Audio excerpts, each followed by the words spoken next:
Hello, my friends, and welcome back in. Well, this is episode number two of the FT-17. In this episode, well, we'll take care of the interior.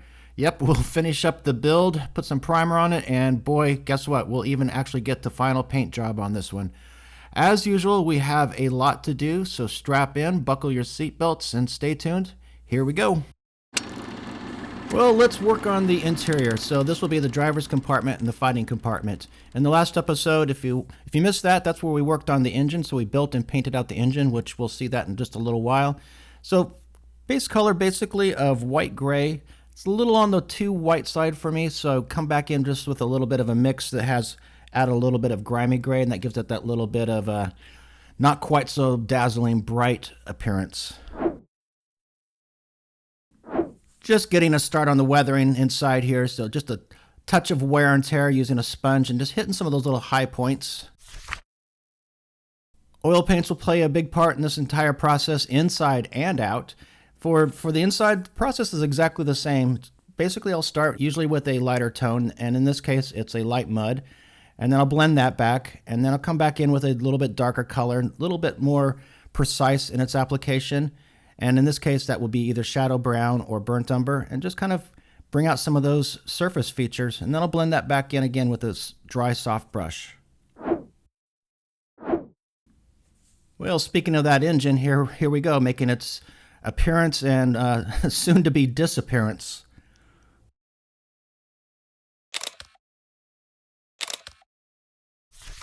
And let's just slide this floor plate in. Just kind of tack that down with a little bit of glue. Fit looks good. Nice. And of course, we had that hard left turn in the last episode where we just stopped working on the engine and started working on this little leather seat cushion for the driver. And now that's ready to set into place. A few touches of glue. We have our steering levers. Just kind of put those into place.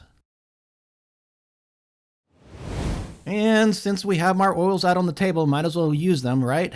So just add some depth of color to this leather. Just a few touches of oil paints here. This happens to be burnt umber and ochre. And then this backrest, well, that's a photo etch piece that comes with the kit. It's supposed to be canvas and leather strap. And we'll just kind of, that's been painted out, of course. And we'll just kind of attach that in there with a little bit of super glue.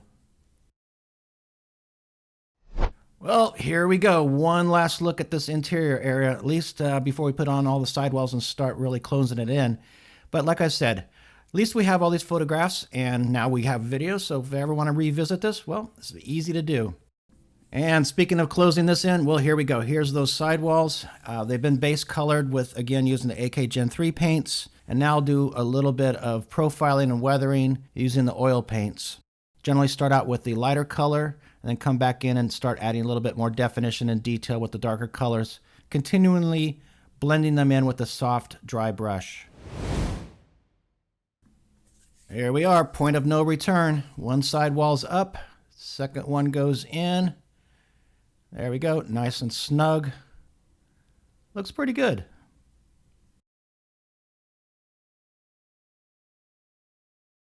Okay, now we're getting serious about closing this up. So even though we had those sides on, we could still see in fairly well. But now we've got all these little extra panels to add, little armor plates here and there. And now we're really closing this up.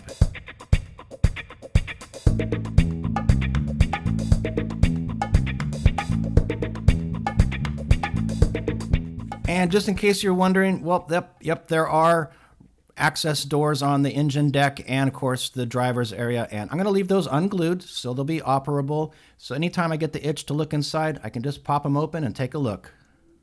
Just a brief moment for me to say thank you to my Patreon. If you enjoy this channel and would like to support it, please consider joining Patreon. The link is in the description below. In return, early viewing of these videos, photographs of these projects as they're ongoing, special videos for the Patreon, and a Discord server. So please check it out, and I hope to see you over there. Well, we need to move back into construction here. This is the skid that's on the rear of the vehicle, and this is to help it get in and out of, well, basically out of trenches. And I will say one thing about this Takom kit, and I don't know if it has to do with just the scale or what it might be, but there's a lot of cleanup to do with this. There's a lot of injection marks, and there's quite a few seam lines. And they're all bigger, of course, because the scale's bigger, but there's a lot of cleanup to do here, and I don't know. It just takes a lot of extra time. Speaking of extra time, there's a few areas here that I'll add a few extra details or enhancements. The latch, it's fine the way it is, but I thought I could make it just a little bit more realistic by adding a loop just made out of wire. So just drill out a little hole, make a small loop out of the wire, and stick that in there.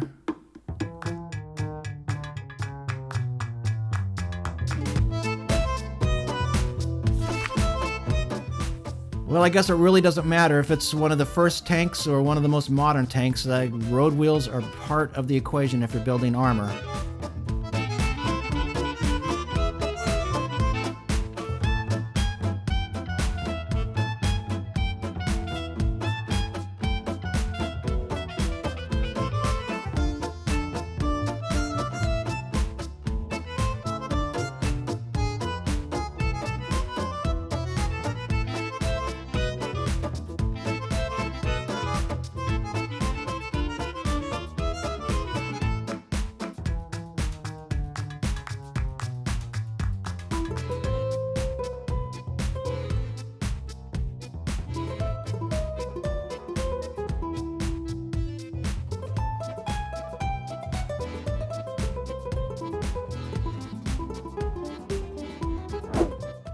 Looking through my reference photographs and some of the restorations of the vehicles, a lot of the armor plate and the cast texture is actually fairly smooth on these vehicles. It's not terribly rough. It's not like a Soviet tank in World War II.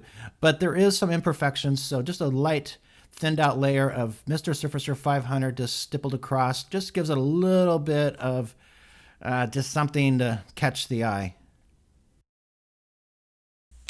Well, here we go. We can take our first looks at this all put together, or at least sort of put together. I'll leave it in sub-assemblies for the time being, but we can do a little bit of dry fit here and see what it looks like. Yeah, not so bad.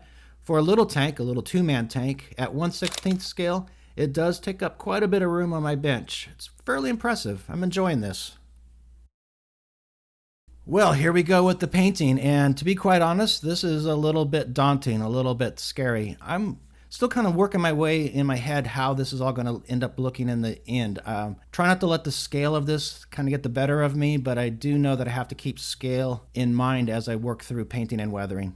And so with that said, what I've decided to do is give myself some options. I'm not sure how many of these I'll use in the long run, but I'll paint this all the way from the primer coat all the way up through final camouflage. So this will be my primer layer, so this red-brown primer basically. And then over that, I'll add hairspray. Whether I use the hairspray or not, I don't know. But at least it gives me the option later on to do some chipping. After allowing the hairspray to dry for a little while, then it's time to come back in with what will be the base color for the vehicle. And for that, it's going to be a light sandy yellow color. Quite honestly, I missed the mark a little bit with the color on this first attempt using Dunkelgelb and the cream white. It's a little bit too desaturated, a little too light in appearance. I'll make some adjustments a little bit later on. You'll see that, and it'll get a lot closer to the color that I'm actually looking for.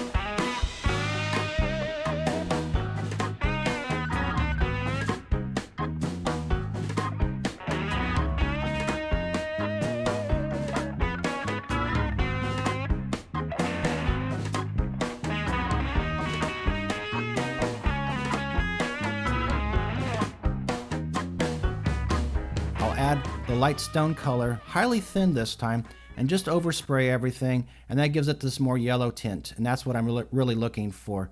Once that dries, then I come back in again with a layer of hairspray for the potential possibility of doing some chipping on it. Now it's time to lay out the camouflage. The camouflage patterns on these vehicles was somewhat distinctive, or fairly distinctive. And so I don't feel comfortable just freehanding this, so I need to follow some sort of a roadmap here. So I do have references in front of me, and looking at those, I'm sketching out the color patterns here, and I'll follow that as I start laying in the colors with the airbrush. Now my guess is that these camouflage patterns, they were all hand brushed, painted on back in the day. So guys out there with brushes, just slopping the colors on. That's a lot of brush painting for me to do, especially at this scale. So I'm going to go ahead and lay the colors in using my airbrush. I'm going to try to follow my template, my pattern lines here, my pencil drawings as closely as possible. Just give myself some really nice edges, or as nice as I possibly can, and we'll take it from there.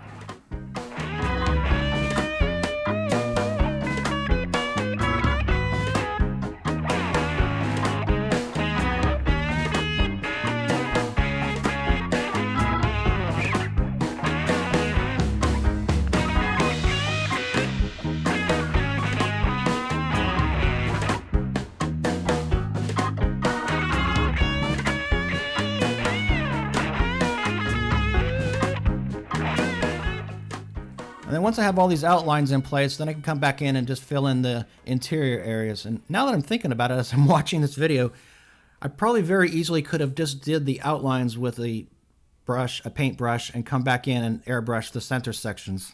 Oh well, maybe next time.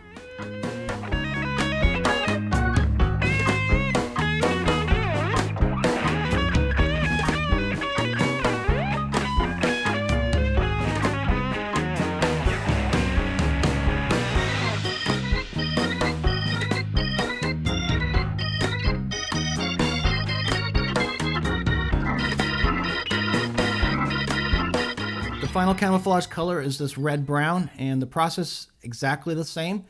Just kind of try to get as tight of a line, a hard edge on those different areas as I possibly can with the airbrush, and then I'll fill in the interior once those lines are established.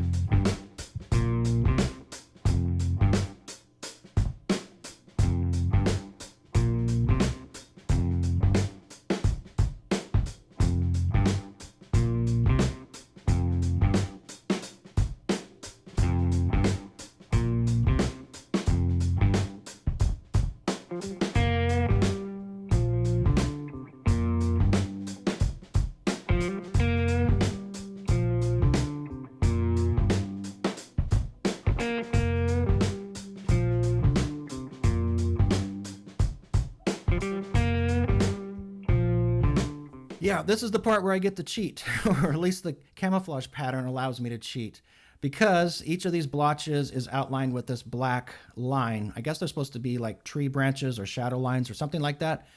But knowing that going in allowed me to paint all these different color patterns. As long as I kept the edges fairly tight, I knew that the brush strokes would tighten everything up and give it the appearance of a hard edge camouflage.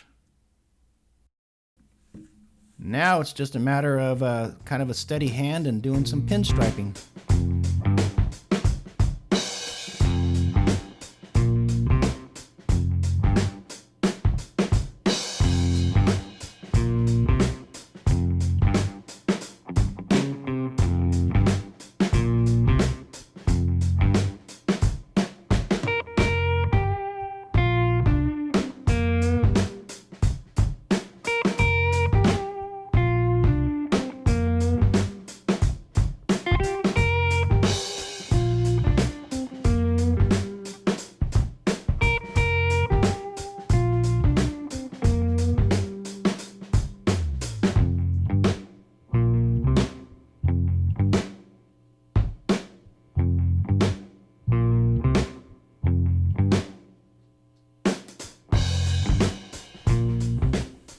And this will start to bring us to the conclusion of this episode. And yes, it's been a busy one again. We started with the interior, we finished the construction, we did the painting, we did the camouflage, we've done all of this work on a very big, small tank. So I hope you enjoyed this. If you do enjoy these episodes, please hit that like and subscribe button. If you'd like further content, I do have a Patreon page. I'd like to see you over there. The link for that is in the description below. We'll continue on with this, of course. Next up, of course, we're going to be starting, I guess, working on the weathering. We'll see how that goes. Still getting adjusted to scale. That is a fact. But until the next time, be good, guys, and happy modeling.